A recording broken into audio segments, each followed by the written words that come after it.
Hi, my name's Simon from Motodrome. Now today we're going to take a walk around and a drive of this Rover P5b saloon that you can see lurking behind me here in Bordeaux red. Two videos, one walk around, one driving, plus a bit of starting and idling action at the beginning of the driving video. Hope you like them. Okay, quick video of startup and idling on this P5b. Ignition light comes up, oil pressure light doesn't in fairness, maybe a blown bulb. But starts nicely whether it's hot or cold and settles down to a nice idle with no overheating. Now we'll show you under the bonnet. P5b Rover V8 here, just doing what it's supposed to do. Idling very cleanly.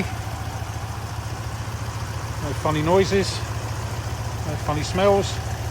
Sorry about my shadow, but just doing what it's supposed to do. Next up, driving.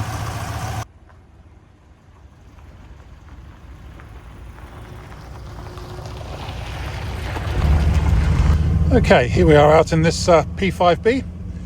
I've got my driver's window open because it's such a hot day here today.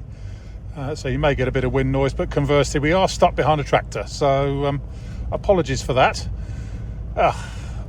Which is rather annoying, but suffice to say I have driven it at speed and it does actually drive really nicely. Goes into top gear the way it should and everything. Showing 34,000 miles. Now that is probably 134. We certainly don't have enough history to say that it's really done 34,000 miles, and this tractor is going slower and slower and slower. One thing I have found, the speedo is currently showing 25 miles an hour. I think it does overread slightly. We're probably only doing about 15 mile an hour at the minute. It's crazy. But there's no banging or clunking from suspension or any suspicious noises. I can only apologise that we cannot go any faster, but they do have a job to do.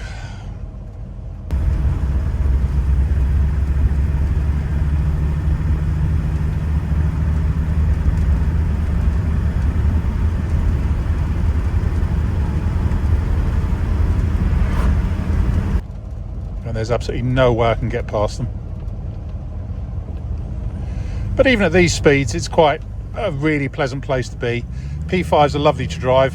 It's just kicked down into first as we're going so slowly. P5Bs are lovely to drive with their with the V8 and with power steering and decent brakes and everything. They're just a great car that will stand up to modern traffic, shall we say. No signs of any misfiring, hesitancy or overheating on this one. The temperature gauge is sitting dead in the centre. We've gone back into second gear there.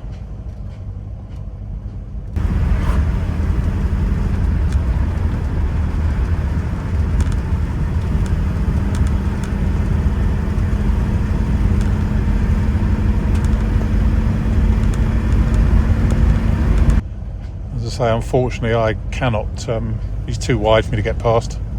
I can't see what I'm doing anyway around him. So we will just have to sit here, I'm afraid, which is a bit tedious, I know, but as I say, it does drive nicely at speed.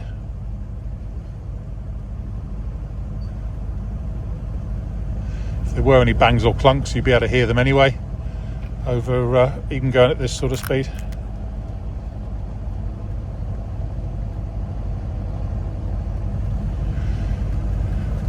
I must have sat waiting, because about 3 tractors went past and I sat waiting to go and thought, right, we just got to go now, it's hopeless. It's obviously tractor time. But steering's nice, it's going where it's placed and the steering wheel's pretty straight. It's just waffling along at around about 20 mile an hour at the minute behind this tractor. So I do think the speedo does overread very slightly.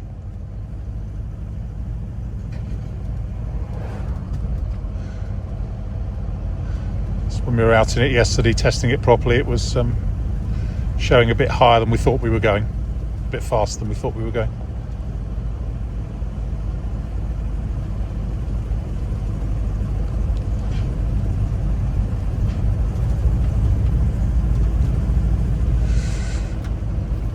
Turn off here, back into base. So apologies for the slow speed, but well, tractors are tractors. So anyway, I hope you like it. My name's Simon. You can reach me in the office on 0118 907 1495, or you can go to our website, which is www.motodrome.com for any more information.